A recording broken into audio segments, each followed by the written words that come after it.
Que oração aí, gente? Continuando a nossa jornada falando sobre raciocínio clínico, ampliando o raciocínio clínico. Eu falei aqui de vários autores hoje, falei de Freud, do Lacan, da Klein, do Winnicott, do Bion, e eu vou continuar falando de outros autores até o final da nossa jornada, para falar agora mais precisamente do Winnicott. Comecei falando na aula anterior, e o Winnicott é um outro autor que traz assim raciocínios clínicos fundamentais para a clínica contemporânea. Eu dei o exemplo, na aula passada, que pacientes psicossomáticos, as questões que o Winnicott traz do cuidado, da presença, da continuidade do cuidado, do olhar, são mais importantes do que intervenções da palavra, por exemplo. Então, claro, para isso você tem que entender o que o Winnicott está falando. Você precisa estudar o cara, você tem que entender como ele raciocina e como ele pensa a clínica para você poder usar isso na sua clínica. Para quê? Você vai conseguir ter seus atendimentos, seus processos mais consistentes, por mais tempo. Porque se você pega uma pessoa, um paciente psicossomático e trata pela via de uma conversão histérica, além de ser um descuido, provavelmente o processo vai ser interrompido. Enfim, o Winnicott é o cara que traz algumas coisas muito ricas, como diz o André Green, que eu já falei dele aqui hoje, Ele traz assim que depois de Freud, o psicanalista mais rico, criativo e original, eu uso a palavra original, é o Winnicott. O Winnicott, ele tem uma questão assim que a psicanálise e a psicologia em geral toma a pessoa como certa. Já existe uma pessoa ali. Ele traz uma seguinte questão: mas e as pessoas que não chegaram a ser pessoas? Porque para o Winnicott, ou seja, para ele, a existência não está dada. A existência vai ser alcançada.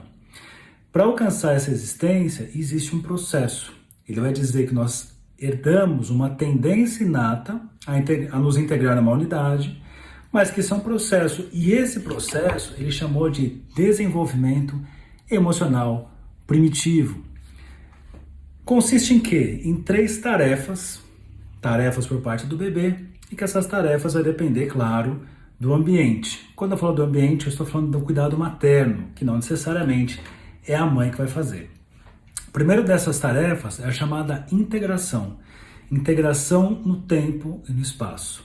Então, vamos imaginar que o bebê inicialmente é uma coisa dispersa, são pontinhos, como se fossem os pontinhos não dispersos, e que então o cuidado materno, o holding aqui cabe muito bem, o holding que é sustentar a mãe junto ao bebê e forma uma unidade com o bebê quando ele está no colo. Então essas porçõezinhas aqui todas são aglutinadas aqui e aqui tem uma unidade. Só que a mãe pega no colo, o holding tem essa unidade, mas depois que foi pego, teve o cuidado, o amamento, etc., soltou, volta a ficar nesse estado ainda não integrado. Vai ser na repetição desse tipo de cuidado que uma hora, finalmente, a integração será alcançada, Então essas porções se reúnem numa unidade. Passa-se então para uma segunda tarefa integrativa, que é a personalização. Personalização é o contorno, é literalmente essa existência habitar num corpo e o corpo e a existência ser uma coisa só. É o momento do handling. Tão importante isso, é que o handling não significa sustentar. Handling significa, vamos pensar na mãe pegando no bebê, mostrando onde é a barriguinha, onde é o pezinho, onde é o pescocinho, esse não sei aqui, morde aqui, faz ali. Ela vai dando os limites do bebê. Ela fala do bebê para o bebê, ela é um espelhamento do bebê para o bebê, ela devolve o próprio humor do bebê para o bebê e vai também dando o contorno para o bebê. E aí chega na terceira tarefa integrativa, que é a realização, o início das relações objetais. Existem autores que são chamados autores das relações objetais. E veja que o Winnicott, o que ele propõe é anterior às relações objetais. Então, na realização, uma vez que eu tenho uma existência, essa existência tem um corpo, esse corpo, então, essa pessoa, essa unidade passa a se relacionar. E nessa relação, você tem toda uma passagem de testagem ambiental, que o Winnicott traz uma ideia muito curiosa, assim, muito rica, pensando em raciocínio clínico, gente. Só um comparativo. Freud traz que a realidade seria uma coisa frustrante. É como se a realidade ela fosse algo contrário ao princípio do prazer. No princípio do prazer, o mundo funciona de acordo com a minha vontade. A realidade, eu preciso encarar o outro, e pegando emprestado Sartre nesse trecho, o inferno são os outros. Para o Winnicott, a coisa não é por essa via. Ele vai dizer de pacientes que clamam por realidade, eles precisam da realidade. A realidade é um lugar seguro. É como se fosse assim, eu preciso habitar no mundo. Imagine você querendo habitar no mundo como você quer montar uma casa no lugar, né? Você vai procurar um terreno que vai suportar, que vai sustentar, que seja firme para que você possa montar ali a sua morada. Então a realidade não é frustrante, pelo contrário, a realidade é um lugar de uma certeza de poder existir. Então isso a gente pode perceber nos movimentos por parte do bebê, da criança, até mesmo do adulto, porque o Winnicott fala do bebê, mas ele está falando do adulto também. Né? De pessoas que, por exemplo, não confiam na sobrevivência do outro. Não confiam na sobrevivência porque talvez a experiência que teve de cuidado é de que não era possível exercer sua destrutividade. Então a gente pode pensar de pessoas que são super inibidas, às vezes para se queixar da mãe, do pai, da esposa, do marido ou de alguma figura, por quê? Tem aquela ideia de que se eu fizer alguma coisa vai ser desastroso, se eu fizer alguma coisa eu vou ser retalhado. Então o exercício de poder destruir o mundo também é muito prazeroso. Eu posso destruir, mas o mundo então está ali. Ele suporta o meu gesto. Se o mundo não suporta, é uma coisa. Se o mundo retalhar, é uma coisa. Agora, se o mundo sobrevive, mas com com os seus machucados, isso significa que é um lugar da realidade. Então esse lugar é muito curioso, até vou pensar, por exemplo, quando eu falo certos casos que o Winnicott traz da tendência antissocial. Ele traz um exemplo de uma pessoa que foi adotada, que ele fala assim, muitas vezes uma pessoa que foi adotada, ela vai seguir um certo ciclo, uma certa sequência, que é muito comum nas pessoas dentro de uma perspectiva antissocial, que é, um primeiro momento, mostrar o melhor de si, para ser meio que aceito pelo outro, né, mostrar a melhor coisa de si, e depois vem uma fase de testagem ambiental, para ver se o ambiente sobrevive aos meus impulsos agressivos. O que isso quer dizer? Se o ambiente é real ou se aquilo não é real.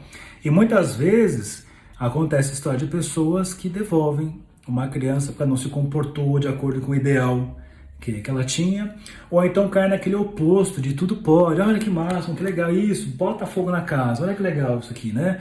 Isso, bate no seu irmão, não tem problema, é ótimo. A criança perde o senso de realidade.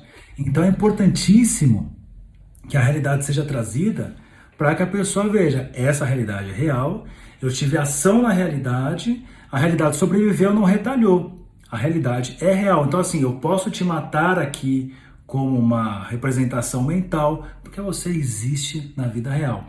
É muito legal essa passagem, essa transição.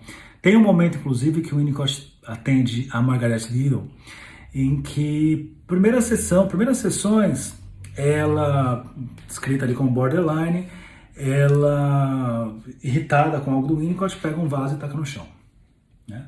Com as flores ali. E aí o Winnicott vê aquilo, ele sai da sala, ele ficou puto com aquilo. E ele sai da sala e ele volta no final da sessão. E aí ele fala para ela assim, até a próxima sessão. Aí ela se espanta assim, você vai me atender? Claro. Né? O que ele quis dizer com isso? Você teve o seu gesto destrutivo, eu não gostei do que você fez. Sou bem real, né? Mas eu não vou retalhar, eu não vou dizer assim, não venha mais porque você fez isso. Venha, mas eu não gostei do que você fez. Então, essa possibilidade de mostrar a realidade é fundamental, porque senão a pessoa fica num lugar de loucura. Eu não sei o que é real, eu não sei o que é realmente a coisa em si, porque está tudo aqui na minha cabeça. Então, esse tipo de ideia que o Winnicott traz é sensacional quando a gente pensa na realização. E, claro, pensar numa clínica a partir daí. Como é que fica uma clínica para atender esses pacientes, né, que o Winnicott trata, a questão do desenvolvimento emocional primitivo? Cabe até aquela ideia que eu apresentei quando eu falei dos casos difíceis, porque muitas vezes a gente pode pensar que o mesmo paciente apresenta questões edípicas, mas você tem uma escuta, um raciocínio clínico sobre desenvolvimento emocional primitivo, você consegue escutar coisas para além. Você consegue escutar carências ou necessidades para além que você pode oferecer como clínico, caso aquele caso peça isso e seja o indicado para aquele caso. Então, por isso é legal você passar por atendimentos. Como eu falei para vocês, existem várias partes do texto do Winnicott que ele faz diagnósticos, né? E é bacana pensar assim, como é que ele lê um caso de um paciente borderline, o que ele faz? O que ele faz no caso de uma tendência antissocial? Como é que ele pensa? E claro, como é a postura de um analista winnicottiano. Ele traz essa dica num texto chamado Observações de Bebês numa Situação Padronizada, que é o famoso jogo da espátula, que depois o Gilberto Safra fez um artigo muito legal falando sobre o tempo da sessão e a posição do analista a partir desse referencial do jogo da espátula. Tudo isso eu falo no meu curso, o Desenvolvimento Emocional Primitivo, Teoria Clínica do Winnicott. Você pode estudar lá comigo, é um curso muito legal, muito gostoso, ou você pode estudar por conta própria, e aí eu te indico o texto O Desenvolvimento Emocional Primitivo, que está no Da Pediatria à Psicanálise. O Jogo da Espátula também está nesse livro, e eu indico esse artigo do Safra, que fala sobre... Agora não lembro o nome, mas se você colocar no Google assim, Jogo da Espátula, Gilberto Safra, Clínica, Winnicott, vai aparecer o artigo. Então é isso, fique à vontade para escolher, mas não acabou essa nossa jornada de mini aulas, e daqui a pouco eu volto com mais uma mini aula para você.